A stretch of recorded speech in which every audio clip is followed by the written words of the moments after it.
do you ever feel like you're not always the one in the driver's seat of your own life? You have goals, you have intentions, but sometimes bad habits or cravings, they overpower you. Perhaps distractions often seem to demand a larger portion of your time than you would like.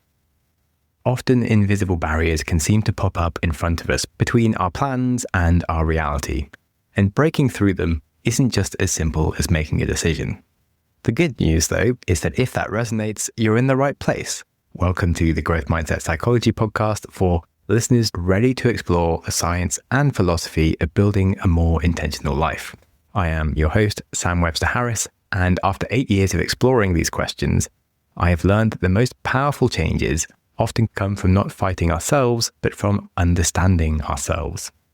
And that brings us to the central question for today's episode, which is what if the key to breaking our most stubborn habits has nothing to do with willpower and everything to do with learning to access a deeper space in your mind? Well, my guest is addiction coach Jeremy Lipkowitz, and he argues that most of us are completely unaware of our inner ability to be in touch with ourselves. He doesn't just believe that we can escape the cycle of stimulus and reaction for good, he also helps people do it. Jeremy is the host of the podcast called Unhooked, Breaking Porn Addiction, and yes, that does mean we'll be talking about porn today a bit, so if you are listening with some very young minors around you, you might want to save this for later. The show isn't just about porn though, we talk more widely about all addiction, and I honestly believe that the porn addiction epidemic, for example, is just a part of a wider problem in society as we are becoming more needy and anxious whilst being increasingly served distraction and dopamine by whatever business can profit from our attention. Now, I'm not here to blame all companies for it.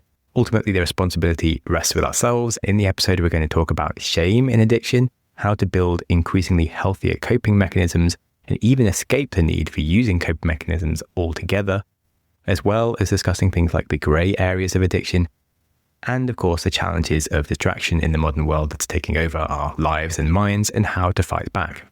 So stay with us as we learn how to stop being a slave to our inner impulses. I would like to understand, as someone who is an addiction coach, how do you define addiction? Yeah, it's a great question. Good one to start off with. There are many different definitions out there. The one that I go to most is just any habit or behavior or substance that you repeatedly engage in or do that has negative consequences and you continue to do it despite those consequences. So, really looking at it from this kind of broader perspective, it's not just about, okay, are you shooting up heroin in an alley some way? It's, are you engaged in some habit or behavior that is causing harm in your life and you continue to do it despite those harms? And what's really important there is looking on the whole, because there are many activities that might cause, short-term harm, but in the long run, overall, they're actually bringing benefit. For example, exercise. Exercise, there is some harm. It feels, painful, it's exhausting, you get out of breath, but on the whole, it's bringing more benefit to your life. So you really have to look holistically at these things. On the whole, is this behavior bringing more harm? Is it causing more consequences than it's doing good? And that's the definition of addiction that I like to use. Yeah, I like both the definition and the more holistic side of it, because I think it's very easy to just be completely anti-drinking, for example, but then it can be really good for your social life and get you out and doing things and can create those connections that you wouldn't have as a young person, for example. But obviously, if you do it too much and you just vomiting every other day and don't even know what you've been doing, not so useful. Okay, then on the subject of addiction, because I would say I have like a bit of an exercise addiction, which I think is good via your definition. But then how do you start drawing that line of where it's suddenly become more of a problem for you? Because there's a bit of a gray area, I feel, in these addictions.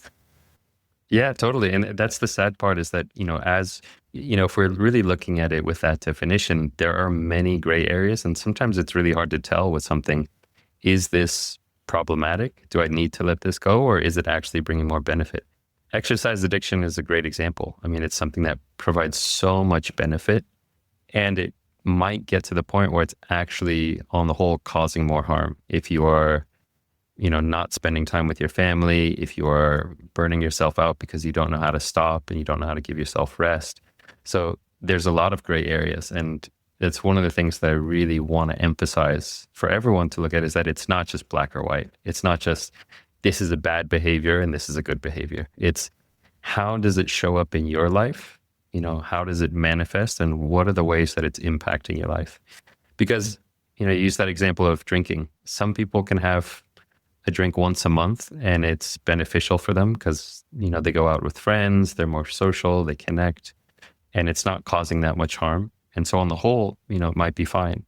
But for other people, it can lead to serious consequences. And so all of these addictions, it's really about cultivating that self-awareness to say, what is this doing in my life?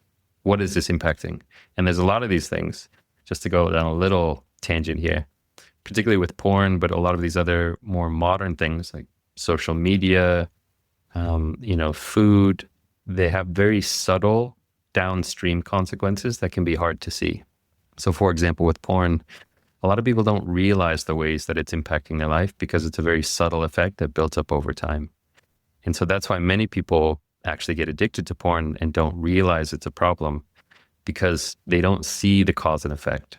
They don't realize that the problems that they're having with intimacy with their partner might be due to the porn that they're watching, or the ways that they have trouble focusing, doing deep work also might be because of the porn they're watching. So it takes a lot of awareness to understand some of these more modern addictions that we have. You touched on a few points there which I wanted to dig into. Firstly, the concept of self-awareness and like advice for people. I feel people often come out with like, okay, I've found the way, do exactly my way. And then that can be quite unhelpful for people because I think self-awareness is so much more important. And for some people, I think it's very important to like stop their addiction completely. And that's the only way they're going to be healthy. And for other people, maybe there is a way that they can incorporate it into their life a bit and it is relaxing, like, having the odd drink, or maybe they want to get high once or twice. But for some people, it's going to be really bad. And understanding what that level is can be a bit grey, or especially, I think, when you start winding down from an addiction. I know many of my friends that smoked weed every day were like, you know what, I'm just going to smoke on the weekend. But just having it in their house, Monday, Tuesday, they would still be smoking it because of it's there.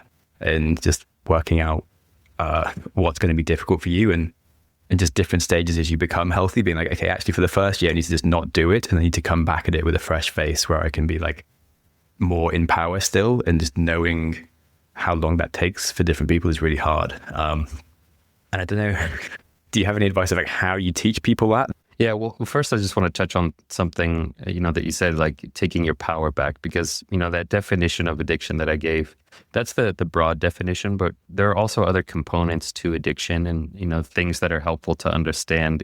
If someone out there is listening and saying, hey, am I addicted to something? Part of it is it causing negative consequences, is it causing harm, and you continue to do it. But, for example, this idea of your power, or the opposite of powerlessness. One of the components of addiction is I want to stop, but I feel powerless. I just keep doing it, even though I know it's not good for me. Even though I want to stop, I can't help myself. And so that's, just another component. Escalation is another component of addiction. So there's a lot of other ways we can tease apart what addiction is and how to know if you're addicted to something. But getting to that question you just asked of what advice I would give to someone to figure out what their problem is and, to have that self-awareness. For me, in my own journey of working with my addiction in the past, mindfulness was just such a huge component of that. And mindfulness is just this very simple, secular practice of learning how to be aware of what's happening in the present moment, in your mind, in your body, in the environment around you, in a very non-judgmental, non-reactive way. And that, it's different from journaling. A lot of people will use journaling and therapy as a form of self-awareness, and that's really beneficial. But mindfulness is a different kind of awareness.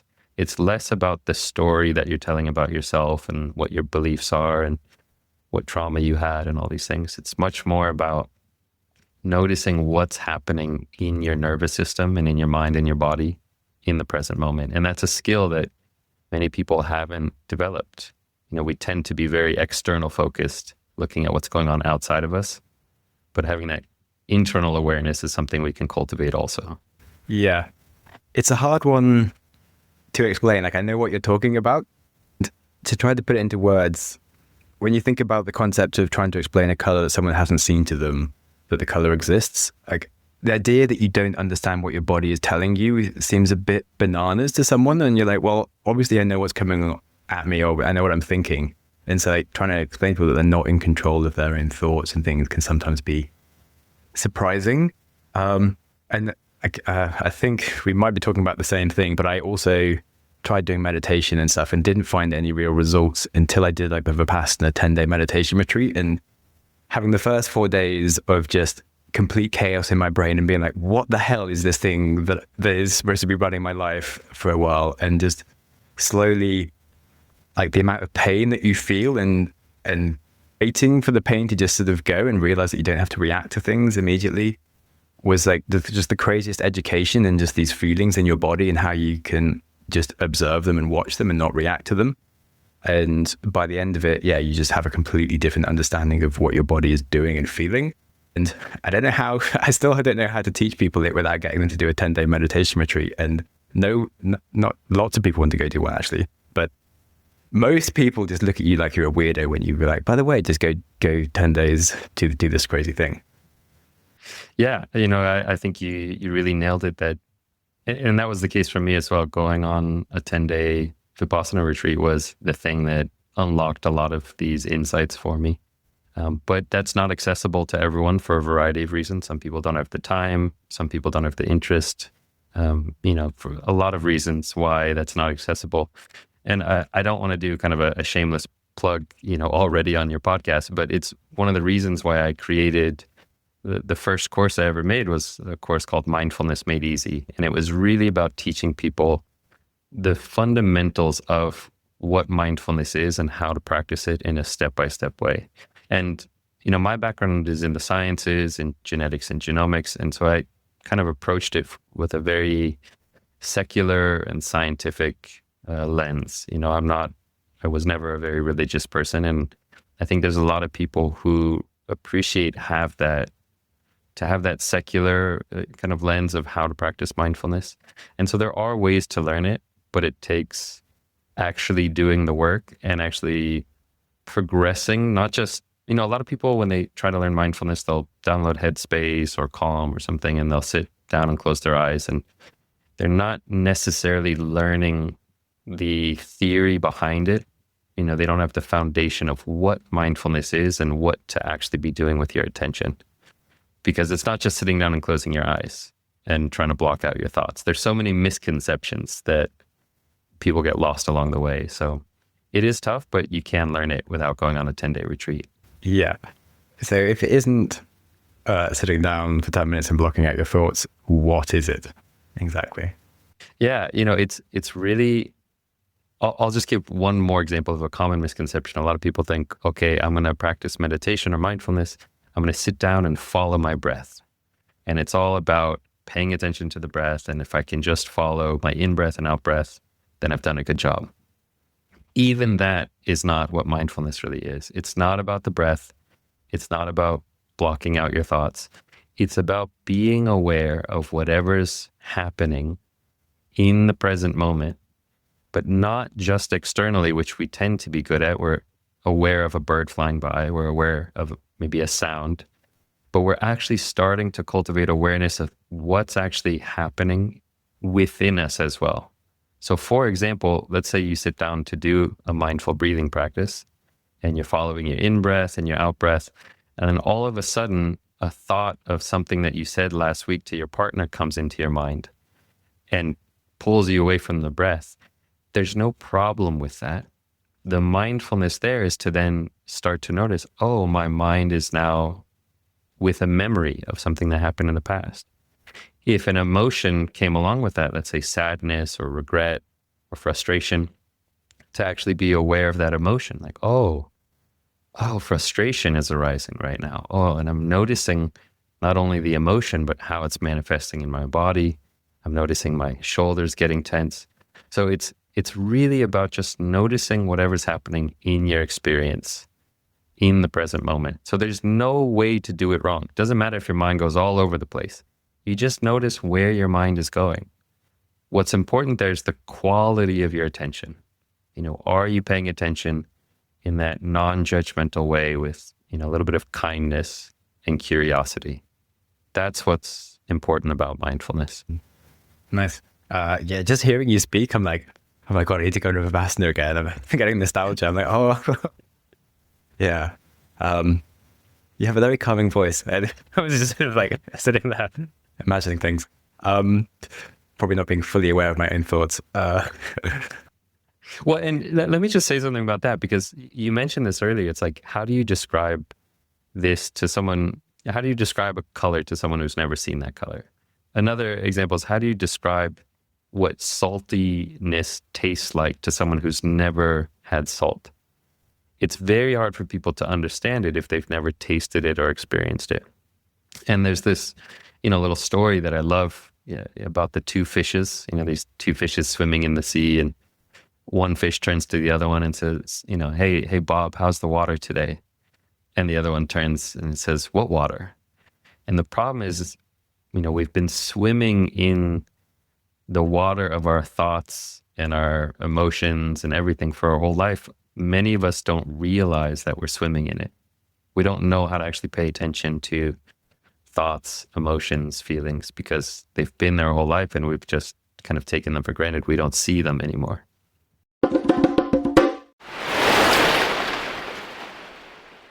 Have you heard much about like the idea of non-player characters? Because I feel that's being spoken about more often these days.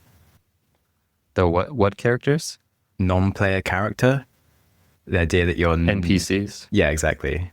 In what way? I mean, the idea of NPCs is an interesting one. It comes about in many different ways. So in what context? I'm curious. Just in general, as in, I feel like we're not fully making our own decisions ourselves, whether that's like what we get angry at online or what we think is a good life, etc. And there's like the obvious examples of it. Sure, you grow up thinking that like money and having a Lamborghini is success and like a hot partner, etc. But just like your own culture, like, there's just so many things that affect how you think as well. And obviously then, as we've spoken about, just like these different sort of addictions that rise up and just change our thoughts like subtly. Like anyone that has an addiction, of course, is by definition a bit of a non-player character because they're not making those decisions like from a place of control, right? And so I think it very much ties in exactly into awareness. If you're not aware of your thoughts and why you're thinking them, then you probably aren't in control and you don't have full self-efficacy. You're not in control of what you do with your life. Yeah. And this is something that so many people who struggle with, whether we want to call it addictions or people who struggle just with compulsive behaviors, this idea that, you're not in control and that you are just on autopilot. And that is a very painful experience. One of the reasons that I had a lot of desire to break free from my addiction was, in many ways, I felt like I was a slave to my addiction. Like I wasn't in control. And whenever lust arose or whenever desire arose, craving, I was a slave to it. I couldn't actually change the trajectory of my life. I just, maybe an NPC is a good way to describe it. But I think a lot of people know that feeling of just being on autopilot, following out their conditioned habits and behaviors without a lot of intentional choice. And there's this quote that I love that highlights this about the power of taking control back. It comes from the work of Viktor Frankl, who's a Holocaust survivor, and his work was summarized by Stephen Covey into this quote that said, between stimulus and response, there's a space. And in that space is your power to choose your response. And in your response lies your growth and your freedom. So that really encapsulates this idea that between stimulus and response, between something happening and you responding, there's a space there. But if you don't have access to that space, you just react. So there's stimulus and reaction. And that's when you're the NPC. That's when you're the slave to whatever emotion has arisen. But if you can gain access to that space, then you have the power to choose how you want to respond. And that's where all of our freedom lies as being a human. Without that space, we're just following out our conditioned habits and behaviors. So if you want all of your power and your freedom back, it lies in getting access to that space between stimulus and response. And that's what mindfulness gives us.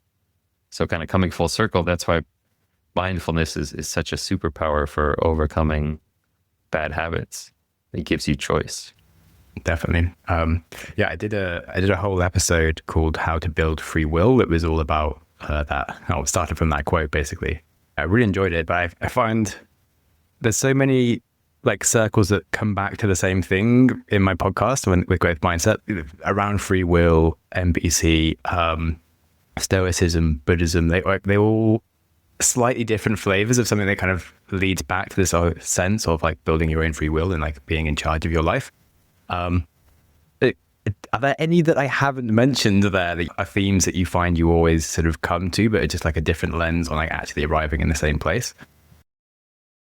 There are so many. I mean, the thing is that I know exactly what you're talking about is like there's so many of these ideas or concepts that are found in so many different traditions, and they all are interconnected. The idea of cultivating self-mastery and discipline and learning how to take back your power and all these things. I mean, they pop up in Stoicism, like you said, Stoicism, Buddhism, all these different forms. So, I would say, are there any others? There's thousands of others. Okay, terrible question. Doesn't matter.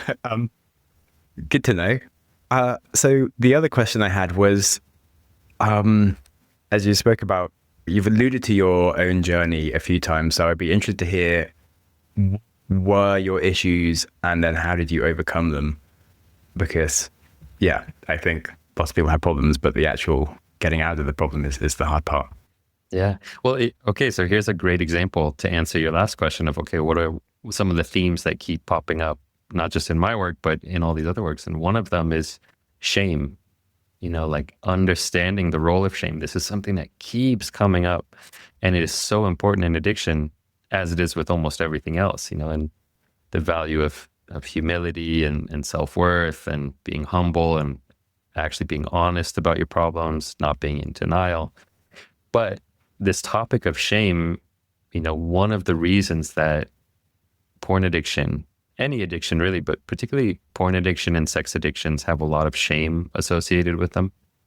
And it's one of the reasons that it's very hard to overcome, because the thing about shame is that it tells us this lie that we are broken in some way, and that if people knew the truth about us, they would reject us or call the police or run away in terror. I mean, this is what shame says. It whispers in your ear. It says, hey, if people knew what you were really like, if people knew what you did, they would think you're a monster, and they would know that you're broken, and they would kick you out of the tribe and you would die alone. That's kind of the secret that shame whispers to us. And because of that, shame makes us want to isolate. It makes us want to run away, to not be open or vulnerable, to not talk about what we're going through, because we have this fear that if people knew, they wouldn't love me. And so I better put on the mask and pretend that things are okay and pretend this isn't an issue and hide the things that I'm struggling with so that nobody knows and I can pretend to be a part of the tribe. And so overcoming shame is one of the most important things to do when you're overcoming addiction. Is if you can't overcome shame, you're not going to get support and seek help or even admit to yourself that you have a problem, right? And so that was one of the things that kept me from overcoming. It was just the shame around porn and masturbation and sex and all of these things. And so I really had to learn how to talk about it and how to, before I could talk about it, how to accept it. Like, oh, I am a sexual being and that's okay. Definitely. And well, one, we're all animals.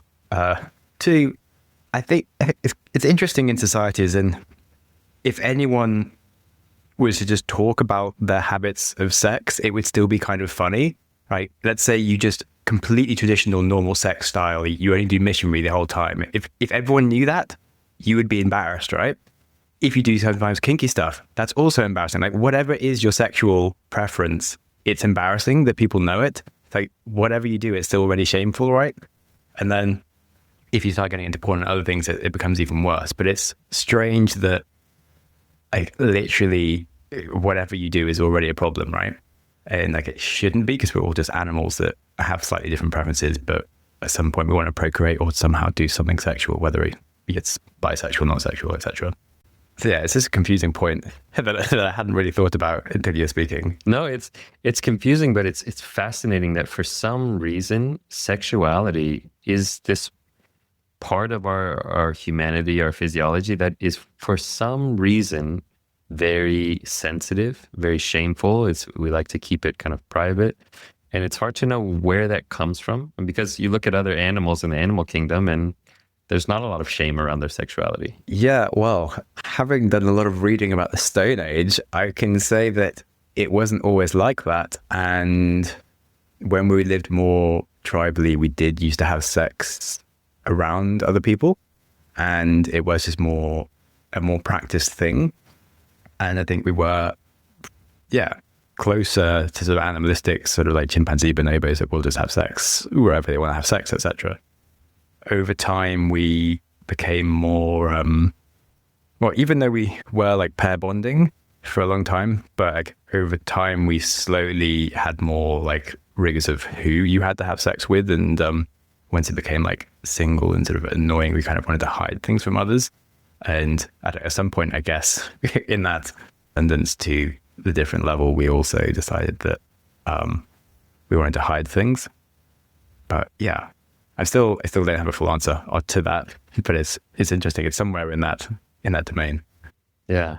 Well, I'll just say like that's one of the issues that makes porn addiction really hard to overcome for a lot of people is the shame. But there's so many other reasons that are maybe more modern. Yeah, porn especially. It's one of the things I talk about a lot is something called the 3 A's of porn addiction. And it's these 3 things that make porn very highly addictive. And so there's the affordability, the accessibility, and the anonymity. So, affordability is like the more affordable a drug is, the more likely you are to develop an addiction to it. If something's $5,000 every time you want to take a hit, you won't get that addicted to it very easily. But if it's free, it's much easier, and porn is free. And that leads to the second A, which is accessibility. It is literally in everyone's pocket all day, every day. The analogy I like to give here is imagine if you're a recovering alcoholic or a recovering coke addict, and you had to walk around with those substances in your pocket at all times. Just imagine if you're a recovering coke addict and there's coke in your pocket wherever you go, and you could take it and it's totally free. So it's highly accessible, it's highly affordable, and then it's also easily done anonymously. You can do it without anybody knowing. And so these are some of the forces that make this addiction very hard to overcome. Yeah, and like the triggers, as in like, if you want to stop, well, again, most of those addictions people then do start doing by themselves, like smoking or alcohol. But as far as triggers as well, I feel like at any point in time when you're alone near PC, mobile phone, like it could be a trigger. Whereas if you want to stop smoking, it's hard to deal with the normal things in your life, but also it's much harder when you go out with your friends and they're all smoking, for example. But you don't have that with porn because it's sort of all the time whenever you're like left alone, I guess. Which I guess you could do the opposite and constantly spend time with people, but that's not the most practical solution. Yeah, well, this is a topic we could maybe talk about now or later, but when it comes to recovery, when it comes to overcoming an addiction, the big mistake a lot of people make is they just say, okay, I just need to keep myself super busy. I just need to push it away and try to force myself to not watch it. But what's happening is they're not actually addressing the underlying issue. They're not looking at why did I get addicted in the first place? Because addiction is not about the behavior. It's a coping mechanism to deal with pain that you don't know how to deal with. It's a coping mechanism to deal with unpleasant emotions that are coming up. loneliness, boredom, stress, anxiety. So if you want to overcome an addiction, you can't just, try to keep yourself busy at all times. You have to actually start to look at what's going on underneath. And oh yeah, I've seen this. Like, I mean, I haven't spoken with a lot of people recovering from porn addictions, even though I think it's like probably one of the most prevalent ones. But as far as like recovering from like weed addictions, like you see people that do make really good steps, but like in their head, their default way when life gets hard or something's up is like, oh, I really want a joint right now. Whereas like that, it still shows that you haven't really found like a coping addiction. But like my default is definitely like, I need to go for a run. I just need to get out of the house and like do something different when like life is hard for me. But like it's just interesting to see how you can be more healthy, but you still like have the desire for the same action, which, well, I don't know if that means that you haven't broken it yet or not, but it is interesting how like in these moments you still kind of want the same thing and haven't built a different way of coping. Yeah. Well, this is a great topic to explore, which is like, there's kind of two ways to look at it, or at least how I look at it is these two different ways. One is, can I have healthier and healthier coping mechanisms? Can I be moving up the ladder of coping mechanisms that are skillful and healthy? So it might start with porn or drugs or alcohol or something. And okay, maybe I move in a slightly less harmful direction of, okay, now my coping mechanism is Netflix. That's an improvement from porn. It's still kind of an escape. I'm still not learning how to deal with the emotion in a healthy way, but it's moving in the right direction. I would say exercise is very high up that list. It's a very healthy coping mechanism. There might still be some harms associated with it, but you're continuing to move in that healthier, more skillful direction. That's one wing of the bird of learning how to deal with this. The other, which is, again, what mindfulness can give us, is something that is totally radical, which is actually not trying to escape the emotion at all, but actually learning how to be with the emotion without needing to escape, without needing to cope with exercise or junk food or, even going out for a walk. Like learning how to actually be with something unpleasant and make space for it and say, oh, I'm feeling lonely right now. And that's okay. And I welcome this loneliness and I don't need to run away from that feeling. I don't need to cope. I don't need to watch Netflix to make this go away. I don't need to go on a run to make this go away. I can do those things, make me feel better, and there's nothing wrong with it. And it's also really helpful to learn how to just let a painful emotion be a painful emotion because it's trying to tell you something. Like, oh, I'm lonely.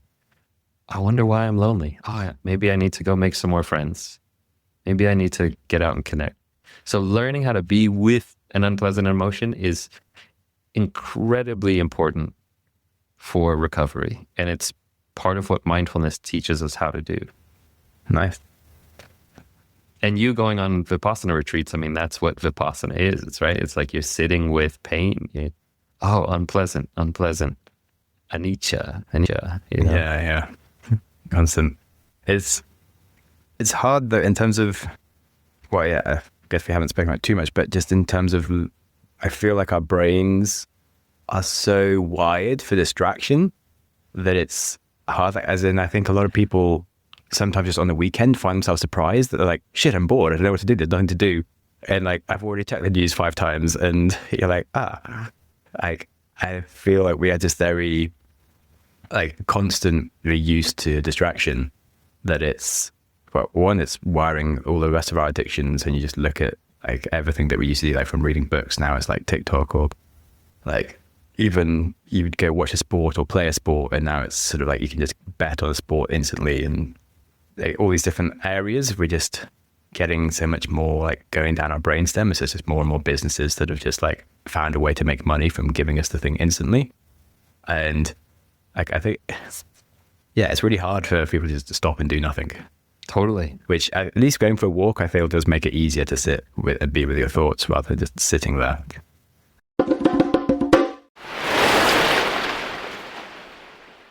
Do you give any other tips for people, like to turn their phone off more of the time or like leave it in one part of the house? I feel like it's very related. If you have a porn addiction, just just spending less time checking anything or just being on your phone and this kind of stuff, I think it's really helpful. Totally. I mean, I have like a whole library of tips and strategies and things that are helpful. And I want to, before I just mention any of those tips, I want to again say that like the tips are helpful, and you also at the same time need to start doing the inner work of, okay, I can put my phone in another room. I can put blockers on my phone so that it's harder to access porn. I can do all these things, and those are important and helpful, and you should do them. And you also have to make time for doing that inner work of learning how to be with loneliness without running away, which they're not mutually exclusive. You can and should be doing both. Like, oh, when my mind is searching for a distraction, can I actually just sit on the front porch and watch people walk by and listen to the birds, right? That being said, some of these tips, one of the most simplest that people can implement right away is stop sleeping with your phone in your bedroom. Like, that's the number one rule I kind of introduced for the guys in my community is, hey, plug your phone in the kitchen, in the living room, in your garage. If you don't have any of those, put it in your car at the end of the day before you go to sleep. Put it somewhere else, not in your bedroom. Just doing that alone, just having your bedroom be a safe place where it's like time to disconnect and slow down and not be sitting in your bed scrolling at 11 p.m. does wonders for you. Yeah, I've heard of people getting a longer charger and just only like when their phone is in the house, it's always on charge, and like it's kind of like a landline kind of thing. And so if you want to use your phone, you just have to be like stood in the lounge where it is, and that's the only place you can use it. And like I really like it. I try to keep my phone just plugged in, always in the same place now, and like I just don't take it with me around the house. Because it's so easy to just take it with you when you go to the toilet, or like as you just wait for the kettle to boil. It's just constant. Like, okay, I've got 30 seconds. Must think about something, as opposed to waiting. And we know, there's so many studies now showing how beneficial boredom, that it improves your cognitive ability, it improves your creativity, your focus, all of these things that we kind of have lost in a lot of ways. Giving yourself the gift of being bored and being okay with that and not filling that space with just mindless distraction is a huge benefit for all the things we care about. Your productivity, your focus, creativity, well-being comes from being bored. That's one of them, but there's so many others. Definitely. I found, when I was doing Vipassana, I found it really nice as a feeling. Like after the first 4 or 5 days of pain, I was just like, oh, it's in my happy place the whole time. And I feel like when you do actually really embrace a Sunday, be like, cool, I'm not using technology today. And like after you've got off the initial pain of like being bored a bit, you're like, oh, so nice to not constantly thinking about things. Like people pay so much money to go on a holiday where they can relax. Or like there's these things in the UK now where you can take this 3-day retreat where you have to lock your phone away, and people are like, this is the best thing I've done in like 5 years. And you're like, well, yeah, you can just do that any weekend. Like no one's making you have technology on all the time in your house. Yeah. That being said, it's one of the reasons I still like to go on silent Vipassana retreats myself, is that it's a forced, they call them self-blocking strategies. Because the truth is, it's very hard to have the discipline to put your phone away for 3 days and say, I'm not going to check anything. It can be very helpful to have external supports to that decision. So going on a retreat where they lock your phone away, like in a Vipassana retreat, they lock away your devices, and you have this external support structure that supports your ability to actually disconnect. I think those are powerful and wonderful. But it is silly, as you say, like human nature. Like you could do it yourself, but if you have to pay for it, it's worth every cent you pay. It's nice how natural it makes it, and it's interesting to question what are the things that makes it difficult at home. Because I'm like, okay, mostly I want to have a camera with me, or I want to have like tracking for my run or whatever. And like, do I need that all the time? Because half the time I don't take a photo. Or like, can I just sort of go to the beach for the day because I live near the beach without my phone? Because like, I love going for runs sometimes in places that I haven't been, just as a challenge to see if I get lost and to like find my way out, because I like learning how to navigate, because I like it's something like I'm naturally kind of good at, so it's nice to have the challenge. But yeah, otherwise, like when I'm actually in places where I already know where I'm going, like I do it less because I'm like, oh, cool, I want to listen to a podcast, etc. It's interesting, just randomly thinking about my own experiences. I mean, there's so many threads I want to pull on here, but one is like just this question of why is it so hard for us to do something that we know is going to make us feel good? We know that if we go for a walk in a park without our phone, we're going to feel better than if we go for a walk in the park with our phone. Like most people now are at the stage where they understand that, yeah, I'll feel better if I disconnect. Why is it so hard? And one of the answers is there are billions and billions of dollars trying to get you addicted to your screen and to your phone. It's, these phone companies and these app companies, you are the product and they are selling your attention to advertisers. And there's a lot of money behind it. And they hire the smartest people in the world to figure out how to get you hooked. And so just to have a little bit of humility, like it's not just, oh, I should be able to do this so easily. It's not easy. It can be quite challenging. But yeah, it's the weirdest thing as well. It's like when you do go without it, it's the same as in if you work like a very simple, normal, structured place where like you don't take your work home with you. Like I used to be a lifeguard, or if you work in a coffee shop and you just leave and like your work is over. It's like suddenly you've just left this whole like domain of like thought and work behind when you just leave your house without your phone. And you're like, oh, wow, I didn't even know I could feel this relaxed. Like there's nothing tying me to my pocket or like other things I could be thinking about. I'm just like out by myself. I feel like a child. It's crazy. Yeah. It's so good. Yeah, I hardly do it, which is super dumb. But yeah, it's really nice. And, I'll just say for anyone who's listening to this who, obviously I talk a lot about porn addiction. That's my story. It's a lot of the work I do. For whoever's out there listening, you might not struggle with porn addiction. You might not really understand why people struggle with it. But hopefully, you can see in your own life the ways that you are addicted to doing things, even though you know it's harmful or it's not beneficial. Like we all have these things where, yeah, I know I should not eat, 7 donuts from Krispy Kreme, but they sure taste good, whatever it is. It's like to have some common humanity, some compassion, say, yeah, I understand what addiction feels like. Yeah, I think, I'd be surprised if anyone hasn't had some form of addictions in their life. Because we're just kind of wired for these things, and we're not in a environment conducive to just being a natural human in the slightest. And it's part of why I really like your podcast is that although it's called Unhooked and breaking free from porn addiction, like it's just generally, I feel like just being a healthier person and just makes me think about things in like a nicer way.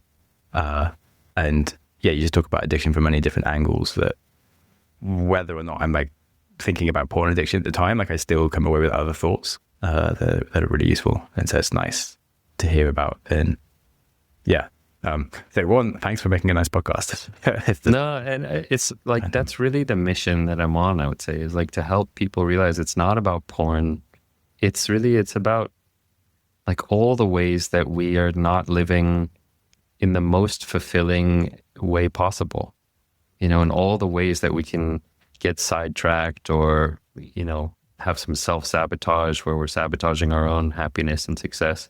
And it's not just about productivity, it's like about real happiness and fulfillment. Like what are the ways that we get distracted by these shiny objects that are out there and go for those instead of the thing that's actually going to make us feel really good inside?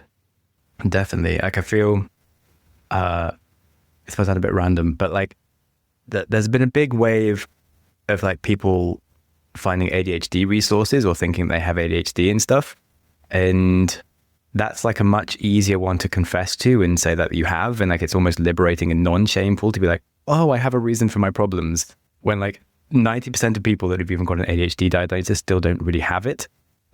Because if you pay someone, they will give you the diagnosis, right? If you've just been distracted all the time, you can tick all the boxes. And I actually think that like the porn addiction side of one is actually I've learned so much more listening to your podcast than I have listening to any ADHD podcast. And I've listened to like plenty of them in terms of like addiction, actually just focusing more on what you actually wanted to do that day and with your life. And yeah, but I think they're both very similar features in society that are just becoming very prevalent. Like people can't control their attention spans, which very much links into also not being able to control like porn addictions. It's all over the place. It's just people don't talk about the porn addiction one that much because of it's very shameful and scary to talk about. So yeah, I think it's just an interesting parallel. Yeah, totally. I mean, first of all, I appreciate the kind words about the podcast. I'm happy to hear that it's giving you some insights about ADHD as well. But it's a common thing. So many people struggle with it. Yeah, definitely. Is there anything you haven't said that you wish you were able to say? There's a million things, but I know you and I are planning a part 2, maybe in-person podcast, so we can save it for that. But I'll just say, for anyone who's listening who is struggling with porn, just to know that you're not alone and you're not broken, and you can get support and you can get help, and learning how to open up about it is the best thing you can do. So connect with me, connect with my community, find a men's group in your area, find some way to start opening up about it and getting support. That's one. Thank you very much. It's been a pleasure to have you. Thanks a lot for Jeremy coming on the show. If you found his voice as soothing and calming as I do, well, you might enjoy his podcast called Unhooked, Breaking Free from Porn Addiction, wherever you get your podcasts. And as I've mentioned a few times on the episode already, his show does go beyond just talking about porn, and it helps you build a healthy approach to life in general, I would say. And his episodes and conversations are always both uplifting and very human and empathetic to the reality of life. So I'm honestly very grateful that I've met him and that he's making such a wonderful and helpful show. If you are interested in learning more about non-player characters or building more free will, as we mentioned in the episode, then in the archives of the Growth Mindset Show, we have an episode all about the different types of NPCs that there are. And I found that episode really fascinating. I've also done a big masterclass on how to carve free will into our lives and control our destiny, which again was one of my favorite episodes as well. Then on Jeremy's show, if you want to learn more about addiction or his top tips on breaking addiction, he has a great episode on how to approach your first 30 days of sobriety, as well as many areas of just addiction and building a healthier mindset and being more in control of your life. Right. If you're subscribed to our premium podcast, I will be releasing some extra bonus content from Jeremy there that we didn't have time for in this episode, for more lessons on porn in society, how it's affecting young men, and how to cure cognitive dissonance. So if you're not a premium subscriber, now might be the time to join. And yes, as usual, if you enjoyed the show and it made you think of anyone who seems to be really addicted to all the terrible things in life, well, you might want to share some of the lessons from this episode with them by sending it to them. And that is how the show grows, after all. Of course, a rating and review goes a long way to helping the show. If you want to get in touch with me, in the episode description, you can find details for contacting me or booking a call with me. And you'll find details on how to follow my new podcast, How to Change the World. And with that, I hope we gave you some inspiration today for a more peaceful rest of your day. And I hope you enjoy it. Thank you so much for listening. Go you! Your consistency to reach the end of an episode is legendary. My hero! If you have any ideas or feedback for the show, I'm always interested to hear from you. You're the best! Studies show we need time for information to sink in, so I'm going to give you a 5-second pause, silence, to reflect on one idea from the show before you jump back into your busy life. Ready and go.